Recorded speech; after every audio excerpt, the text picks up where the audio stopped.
Seja bem-vindo ao Português Suave na Rádio Observador, episódio 25. Sim, a culpa foi do que aconteceu a semana passada. Sim, e Marco, como é que tu nos consegues aguentar há tanto tempo? É essa a pergunta que tenho para ti. Sim, calma.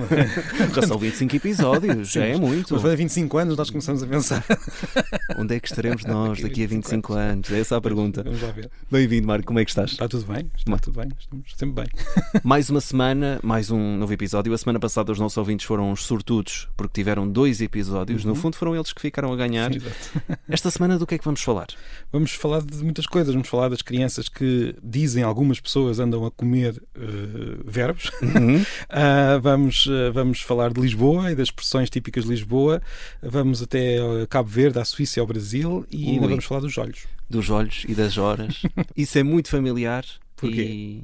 Porque já fui essa pessoa, em tempos. Agora as pessoas estão a ouvir e se calhar pensam assim, não diria, mas sim, já fui essa pessoa, mas vamos falar disso mais à frente. Vamos começar, como é habitual, na língua, nas notícias.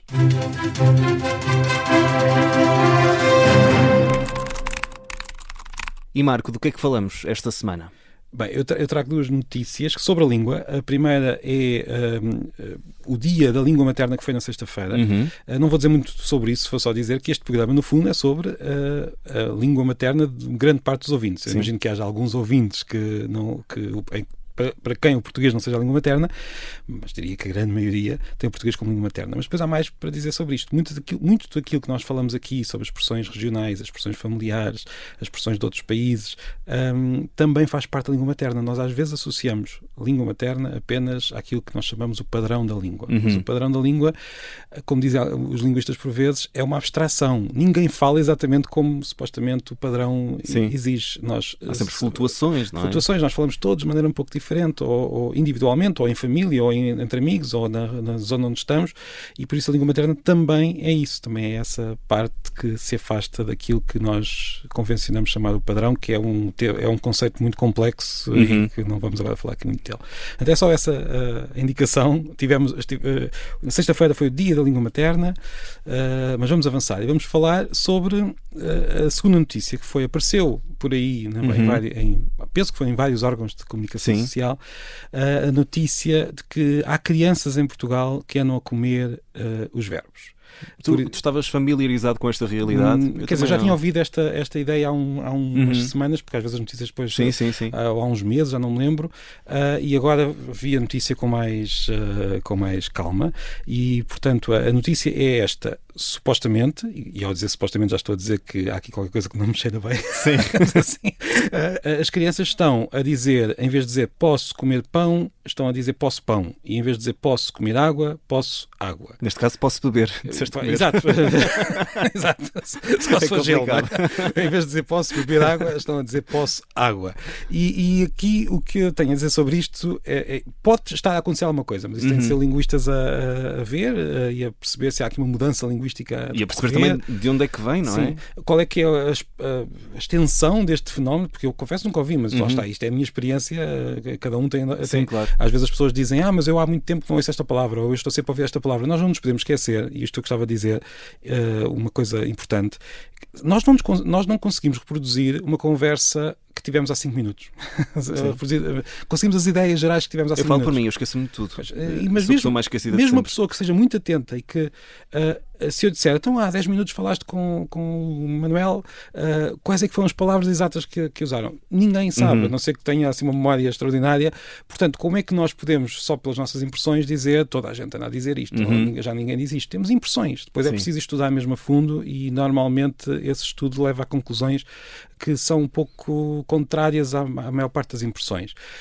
Neste caso, eu não sei, portanto, não fiz nenhum estudo, portanto, não vou dizer uma coisa que não sei, nunca vi este fenómeno ao vivo, mas queria aqui dar várias indicações que talvez permitam perceber o que é que poderá estar a acontecer. As crianças vão sempre experimentando coisas e nós sabemos que as crianças passam por fases em que dizem coisas que não estão corretas de acordo com a gramática, depois vão acertando como? Porque ouvem as pessoas a falar, porque as pessoas corrigem também, embora o mecanismo principal seja mesmo a interação das crianças com os adultos e com outras crianças, sem que haja necessariamente uma intenção de corrigir ou de ensinar, é nesta interação que a língua se reproduz. E muitas vezes ouvem errado. Está sempre aqui. Ouvem errado e depois reproduzem aquilo durante muito tempo até perceberem que está realmente errado, não é? Acontece também. Ou ouvem várias versões, mas depois acaba. O que acontece muitas vezes é que as crianças começam primeiro por reproduzir as regras gerais e depois é que vão às exceções. Por exemplo, nos verbos, os verbos irregulares só mais tarde é que aprendem, começam a dizer os verbos irregulares como se fossem regulares. Há esse tipo de mecanismo. Agora, aqui, o que é que está a acontecer? Como eu disse, eu não sei. Se for um fenómeno muito espalhado, talvez haja aqui uma pequena alteração, mas normalmente para haver uma alteração tem de ser as pessoas mais velhas que já estão a dizer assim. Portanto, se forem só as crianças, em geral os fenómenos passam e apagam-se e elas acabam por normalizar. Não há razões para alarme? Eu diria que não, até porque há outra questão. As crianças passam... O processo de aprendizagem é um processo que é comum a toda a humanidade. Portanto, não é muito, há ainda muita coisa para saber sobre o processo de aprendizagem de línguas, ainda não se sabe tudo, como é que as crianças conseguem aprender tantas regras e regras de forma tão precisa em poucos anos, quando, por exemplo, um adulto com 30 anos tem muita dificuldade em fazer o mesmo. As crianças aprendem 1, 2, até 3 línguas, às vezes até 4 em certos locais do mundo e aprendem-nas bem, mesmo misturando no início e depois acabam por aprender. Atenção, estou a falar se tiverem estas línguas como línguas maternas, não estou a falar de... Mas as crianças aprendem com muita facilidade. Quando há processos muito violentos em que de repente não há transmissão de língua, por exemplo, em certas épocas, devido ao tráfico de escravos, o que acontece é as crianças recriam a gramática. Portanto, as crianças até conseguem recriar a gramática, nesse caso uma gramática diferente, que é a gramática das línguas crioulas, e por isso é muito difícil de... como é que eu ia dizer? Mesmo se este processo fosse real, não estaríamos perante as crianças agora vão deixar de saber falar ou de saber comunicar. Portanto, temos de ter um bocadinho mais de confiança nas gerações que desde sempre e sempre conseguiram recriar a gramática. O que também é comum desde sempre e em muitas sociedades, não digo todas, também não as conheço todas, é o pânico entre os adultos por causa da maneira como as crianças falam. Isso, nós notamos isto em várias épocas, já desde dos primeiros tempos em que há registros escritos, desde a Suméria, que há adultos a dizer os jovens de hoje já não sabem falar. Portanto, os jovens de hoje em dia... Sim, já não sabem. Por isso temos de ter um bocadinho de calma. De qualquer forma, mesmo que as pessoas não concordem comigo, basicamente... eu digo a mesma coisa. Vamos todos conversar e vamos corrigir quando a criança disser isso. Portanto, e conversem muito com as crianças. Exatamente. Isso aí todos nós podemos concordar e por isso não é preciso... ou melhor, mesmo que estejam preocupados, a solução é a mesma de quem não está preocupado. É continuar a conversar com as crianças e a corrigir. Por isso podemos respirar fundo e continuar a conversar. A comunicação é a chave. Marco, vamos avançar. Vamos até ao mapa da língua. Vamos a isso.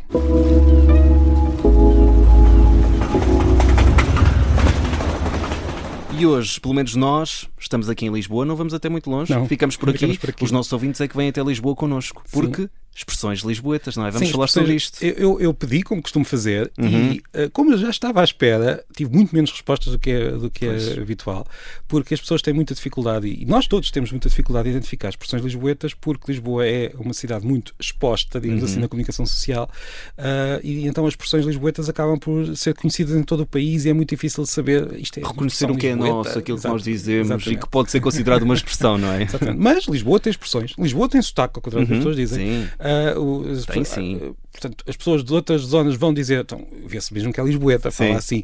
Tem um sotaque que é imitado em grandes partes do país por muitas pessoas, que é, as pessoas vêm para Lisboa e passam a falar com este sotaque. Portanto, o sotaque existe. Há quem diga, isso, dizer que não se tem sotaque é simplesmente dizer que é o sotaque padrão. Mas mesmo o sotaque padrão é uma coisa muito indefinida, mas não deixa de ser um sotaque, mesmo que exista. É sempre um sotaque.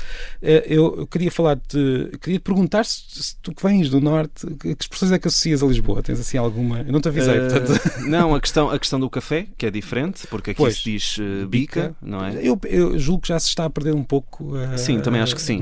Acho que as pessoas agora vão ao café e pedem um café. Já não é essa distinção. E há aquele mito que eu não me lembro se já falámos aqui no Português Suave, de que bica vem de beba isto com açúcar. Eu tenho a impressão que já falámos alguma vez. Por acaso não me lembro. Pronto, mas há uma ideia de que a expressão bica vem de beba isto com açúcar, que não faz muito sentido, porque se a pessoa queria avisar, se o café é brasileiro, que é de onde vem esta ideia, se queria avisar as pessoas para beberem isto com açúcar, não ia escrever B-I-C-A. Isso seria... eu cheguei uma vez a receber uma comunicação de João Galvão Teles, que pertence à família que criou a brasileira, que me dizia que, na verdade, a história que se conta na família é que a bica era simplesmente aquela peça de onde saía o café, e isso era a bica, e é daí que vem o termo. Pronto, bica, podemos dizer que é uma expressão muito lisboeta. Mas há mais. O que é que tu trazes? Vá. Olha, uma expressão que eu já vi pessoas quando alguém fala da maneira como os lisboetas falam, costuma sempre dizer que nós dizemos, eu não sou lisboeta, mas vivo aqui há muitos anos e tenho um sotaque parecido com o de Lisboa, que é a expressão caixodré. Pois é. Aqui não é bem um sotaque, mas sim uma forma muito rápida de dizer caixodré. Isto vai acontecer, atenção, em defesa dos lisboetas, dos coitados dos lisboetas que estão aqui a ser... Vais erguer essa bandeira.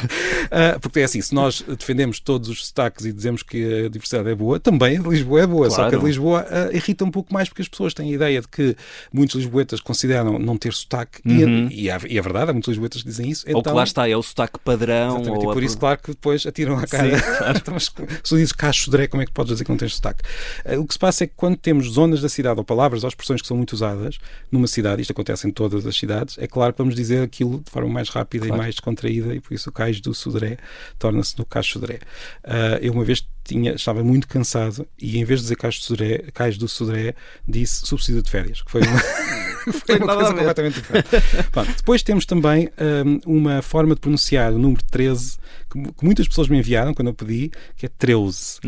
Mas há que dizer que esta forma de pronunciar fora do padrão não é só Lisboeta, já ouvi isto em muitos outros sítios do país, mesmo no norte. Agora não sei, não estudei se isto partiu de Lisboa e se espalhou ou simplesmente é um fenómeno mais geral, fonético. E eu desconfio que esta segunda hipótese, por várias razões. Provavelmente a língua muitas vezes tem mecanismos que nós não conhecemos conscientemente, mas que existem para fazer pequenas distinções quando são necessárias. E como em certas situações numa frase o número 3 e o número 13 pronunciam-se quase da mesma maneira se vier uma vogal a seguir.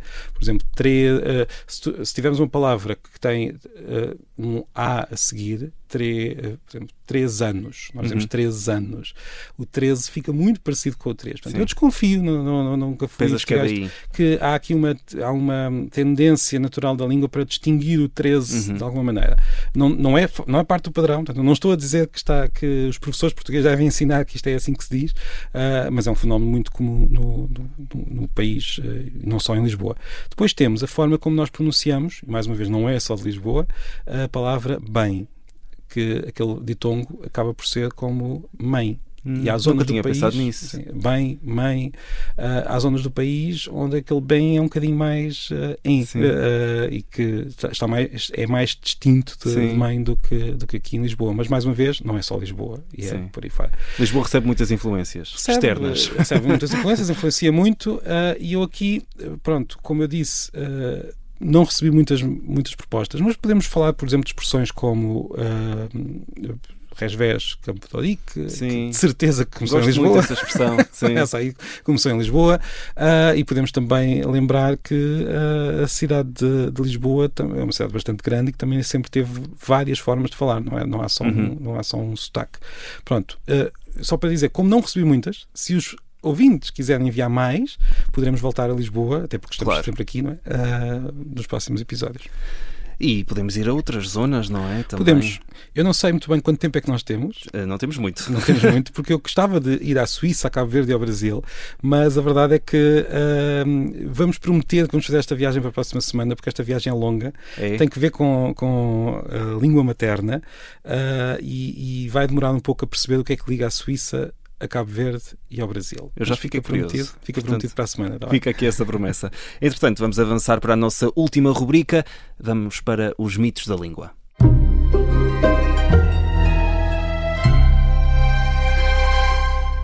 E Marco, hoje vamos falar de algo que em tempos foi familiar. Já me foi familiar. E não é familiar ainda? Com os familiares? Sim. E eu muitas vezes agora sou aquela pessoa ninja da língua que corrige. Não se pode dizer os olhos. Os olhos, ainda esta semana publiquei um vídeo sobre outro fenómeno que também é mais comum, mais para o norte, que é a iágua. Sim, a iágua, sim. Já falámos disto aqui há muitos episódios. Sim. Aqui os olhos, não é só do norte, os olhos aparecem. Não, eu estudei depois também em Coimbra, e em Coimbra há muitas pessoas que dizem os olhos, também. As águas, as jaulas. O que é que acontece aqui? O que é curioso é que, na verdade, nós pensamos, já recebi muitas mensagens de pessoas, porque é que há pessoas que põem um G nos olhos? Se calhar é a mesma coisa que acontece, por exemplo, com caixo sodré. É um bocadinho diferente no sentido em que aqui quem muda, na verdade, são as pessoas que não dizem os olhos. Pensa bem. Okay. Se nós dissermos a palavra os, o artigo definido, plural, masculino, plural, sim. E se nós dissermos isolado e com uma pausa a seguir, como é que nós dizemos? Diz lá. Isto é muito difícil para mim. Não, só os. Pronto. Tu disseste com G no fim, ou com X, depende da pessoa. Eu também digo, se eu disser só os, é os. Mas eu quase nem me apercebo isso. E nós não nos apercebemos que nós, quando temos um S no final de uma palavra, nós dizemos como se fosse um X ou um G, dependendo da pessoa, e dependendo acima de tudo do som que vem a seguir. Dependendo se é um som sonoro ou surdo, como se é dizia na linguística. Da vogal, não é? Se for uma vogal, em muitos pontos do país, nós passamos a ter um Z.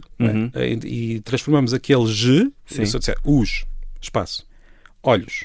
Acabam as duas palavras com um som que está ali entre o G e o X, depende da Mas ao nível da fonética fica estranho dizer e fazer essa pausa assim tão grande. Exato. Nós nunca fazemos a pausa, até porque os artigos estão sempre ligados à palavra a seguir. Então, o que é que acontece? Em muitas zonas do país, aquele G é transformado, e a transformação é as pessoas que não dizem os olhos. É transformado num Z, que nós dizemos os olhos. Foi assim que eu aprendi com o meu professor de rádio. Exatamente. Porque era uma vogal, antes de uma vogal tínhamos de pôr o Z. Não é? Fiz muitos exercícios na faculdade, a ler frases todas. Até tirares o G dali. Foi. Mas o que eu queria só sublinhar é que não são algumas pessoas que põem lá um G, simplesmente não o tiram. Sim. Ou seja, ele continua a estar onde está quando nós dizemos os, espaço, olhos. Quando juntamos, em Lisboa e noutras zonas, nós passamos a ter lá um Z. E há zonas onde não se transforma num Z. Agora, claro, aqui entramos outra vez na discussão do sotaque padrão. É claro que um professor de rádio vai dizer que tem de dizer os olhos. Exatamente. E porquê? Porque é assim que se diz em certas zonas do país, como Lisboa.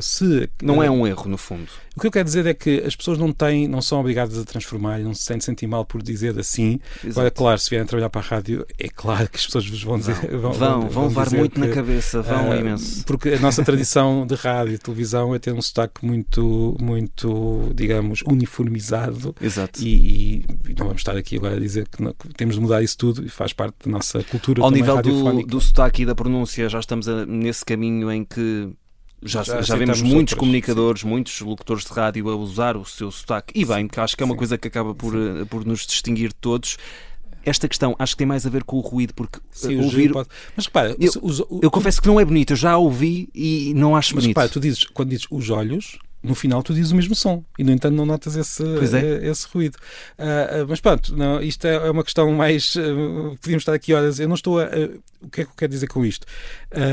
Eu não estou a propor que de repente todos os locutores digam os olhos. Não é nada claro disso. Não. Até porque temos de ter noção que, se dissermos, as pessoas vão notar. Isto é algo... Até pessoas que dizem os olhos vão dizer, então, mas este locutor agora tem mania que é do norte. Exato. não, temos de ter em conta que a cultura linguística portuguesa tem esta pronúncia particular para os meios de comunicação. Agora, quem diz os olhos também não precisa deixar que está a dizer mal, ou que é algo que vem de um grande erro de pronúncia. Exatamente. Não é. E eu às vezes sou um bocadinho duro com a gente do norte que diz os olhos e as jaulas, quando eu também já o disse. Mas pronto, ficamos por aqui no episódio desta semana. Dizer aos nossos ouvintes que podem continuar a enviar dúvidas para portuguesuave@observador.pt, com os 2 S de português e o S de suave e sem o acento circunflexo.